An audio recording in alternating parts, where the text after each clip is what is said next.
Hops and Pie, Finn's Manor, the Banshee House, and some of the breweries around town are doing events, like Cerebral Brewing will have an event. But a lot of these places are coming to, like, larger, like, places are coming to Finn's to release taps and things like that. And it's like Hops and Pie, they're bringing on more taps to bring in more breweries. And so you have events all around the city, porch drinking, which... Okay, so that's a big-ass crew. If y'all don't know what porch drinking is, it's like a podcast. It's a little bit of everything. They have, it's a vibe. If you're a beer geek, you know about it. It's a blog where people write columns about breweries, about specific beers. I think runs that. Yeah. But, dude, they're having its own festival. Yeah, okay, so I know of this one. They've done this. It's going on today. Wednesday. When you're listening, it's going on today. So you can still get tickets though, because they have a fuck ton of tickets available. Yeah, so it's 6 to 9 p.m. at York Street Yards, and it's celebrating their 10th year.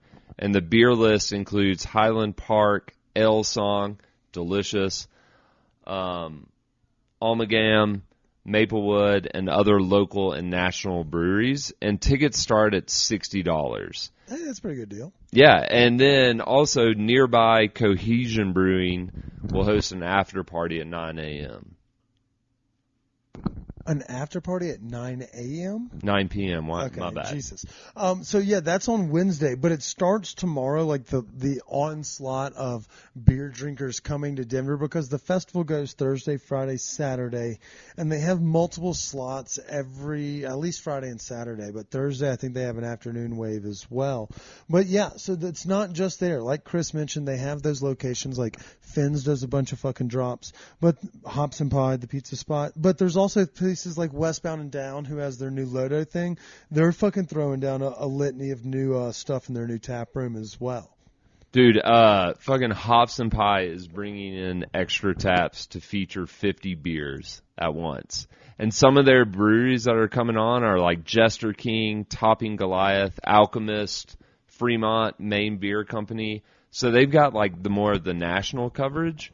And also our good friends down at the Colorado Brewers Guild are hosting a tap takeover at Oscar Blues Grill on Market Street all day. And live music starts at 6. I'll do you one better. Our friends over at Lady Justice are doing a chocolate and beer pairing on Thursday. So if you're, I'm going to guess stouts, ports, things of that nature. I'm not a beer guy, so I defer to you on this one. I will continuously drink whiskey this weekend or tequila, but at the same time, it doesn't sound like you can't go wrong. Sure. What are you most excited about for Great American Beer Fest this weekend, Chris? Okay, so first of all, let me kick it off with Thursday night really quick. These are events that I'm personally going to. And Cerebral Brewing, which is great. They're hosting throwing a field research party at Finn's Manor. And they're bringing in some of their favorite breweries that they've worked with or know through the business, But they're bringing in New York's Other Half, which I've personally been to. It's fucking fantastic. Great brewery. They're bringing in Finback from New York. They're bringing in breweries from Massachusetts and California. So it's kind of like a U.S. party for great beers. But that's going on at Finn's Manor, and that starts at 5 p.m. And then, so I'm going to have a couple beers Thursday. And then Just a few, not too many. Just a few, just a touch, just a taste. Once it hits your lips. But then Friday, I'm really excited about this because it's going to be, 1, my first visit to the Banshee House, and 2, Outer Range is throwing the party. So it's going to be a collaboration between Outer Range and Condesa Gin, which is from Mexico City. Oh, this is right up your alley then. Holy fuck, that's a butter zone. Yeah, it's super. Do you have to buy tickets to these types of things? No, so this is free. So the Outer Range event at the Banshee House is free. You can, I think it's best to reserve a spot through Eventbrite. That's what I did. Just kind of letting them know. But it starts at 2 p.m. and goes till 1 a.m. Okay, so they're going to have more than... yeah, they do it Friday, Saturday night. So you've got time, but like Friday night, 2 p.m. to 7 p.m., it's a block party. And so they're going to have, like I said, this Condesa gin. And they're partnering with them on gin and juice inspired cocktails. So you're going to have like some of these mixologists from Mexico City working this event. And then Outer Range is bringing in their friends from our mutual friend, Tripping Animals, Camp, the band they did a collaboration with. Red Rocks this week too. Yeah, so Outer Range did a collaboration with them and made us special beer for that. So they've got a lot of things going on, but like that's going to be an awesome time. If you haven't had Outer Range, that's one of my favorite breweries. That's a big event, so that's something I'm going to hit up. But then obviously, like I'm just going to hit up Hops and Pie and just see what they've got on the list. You know, like sometimes they tap things that you don't know about, and if you're there, you're there. If you're not, you miss out. But either way about it, just Google search GABF events this week because you're going to find something fucking awesome to go to.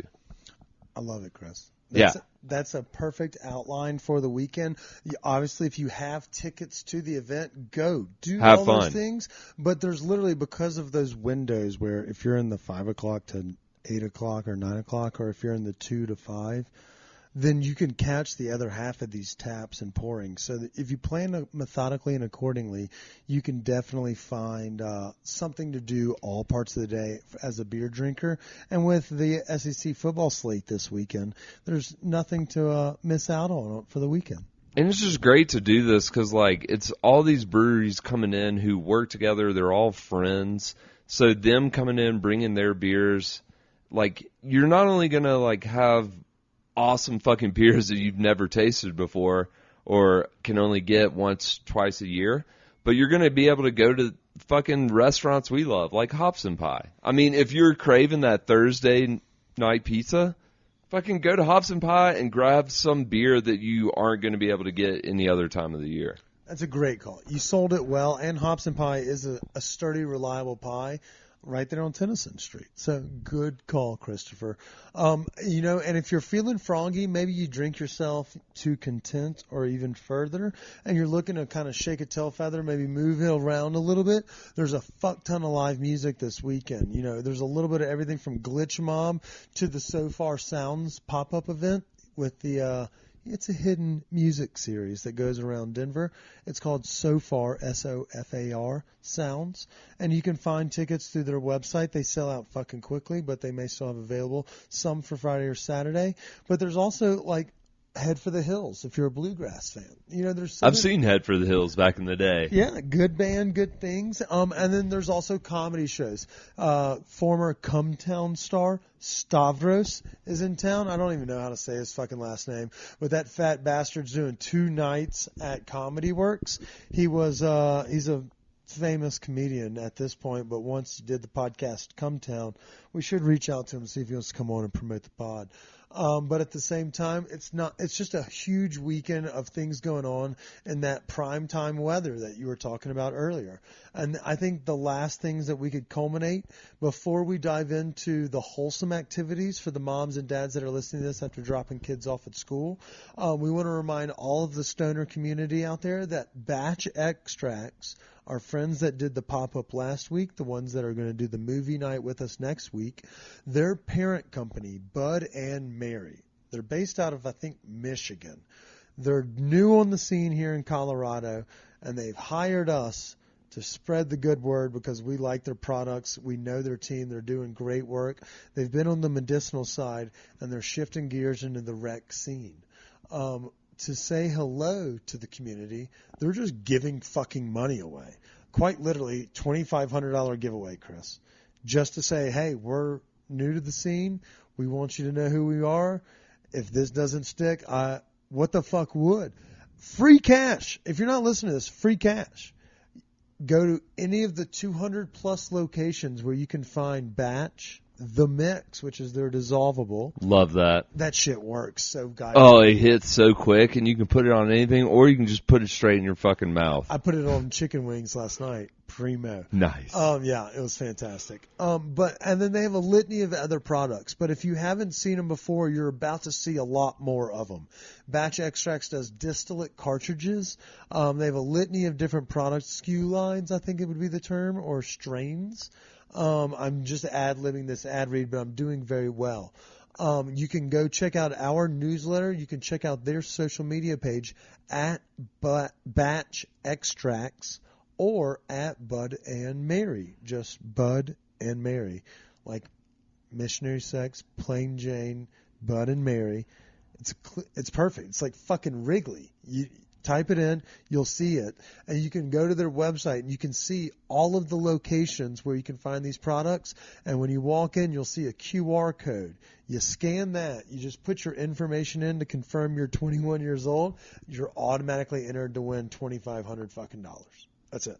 You don't even necessarily have to buy the product, although I recommend it because that shit strokes. I want $2,500. Well, you can't win. Or a Chris. chance. You can't win. That's not how it works. Okay, Chris, so we've done the giveaway. You know that we have a lot of stuff coming down the pike. You kind of teased a little bit of what you're doing. I'm going to be out of town. I'm going down to Pueblo. I'm going to go try out what is famously known as the Slopper Burger. And you can find that video on the Mile High Life YouTube page next week. This week we dropped the Lindell White episode, which is fucking hilarious. Dumpling challenge. Date from Dating Yummy. That restaurant is wonderful. I love what y'all are doing in Mile High Life. We're trying to make it fun, dude. Just goofing off. Same thing we do. I'm doing it for a daytime job, and maybe one of these days we can find somebody that'll let us film during dinner. But until then, or we can goof off together. Yeah, I mean, Chris, if you can figure out how to fucking edit stuff, we would be able to do a litany of things. I'm still trying to figure out how to edit a goddamn podcast so it doesn't sound like I echoed for the first 20 minutes. True. I thank you for all your services. I mean, don't thank me for much. I'm not doing shit over here. I'm trying, but it's not really doing much. Yeah, we need another Zane. Yeah. Speaking of which, rest in peace. Speaking of which, how's it going with our graphic design producer search? We've got some graphic design folks that have sent in their resumes, so that's going. Would be the best way to describe it.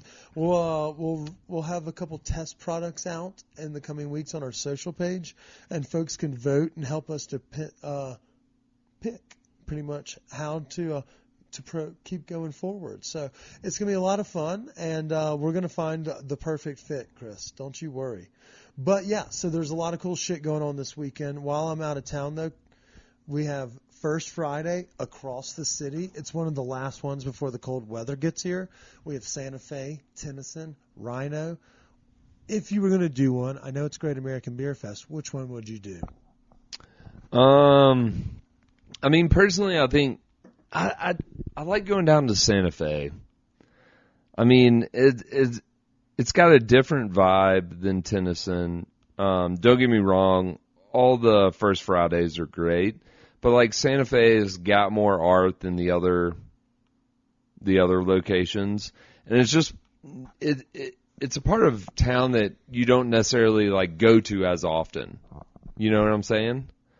So it kind of makes it. I feel like that's what makes some of these events better when they're held at certain locations rather than others. Because like we've all been to Tennyson Street, or you may go to Tennyson Street more than the First Friday. But, like, not so many people may be really venturing down to Santa Fe, which, maybe they should. But at the same time, like, going down there, walking that, it feels like more of an art walk. Because you're going in places, you're seeing a lot of artwork, there's food trucks down there. I feel like Tennyson is a little more family-oriented, which is not a problem. No. But at the same time, Santa Fe is a little more artistically raw.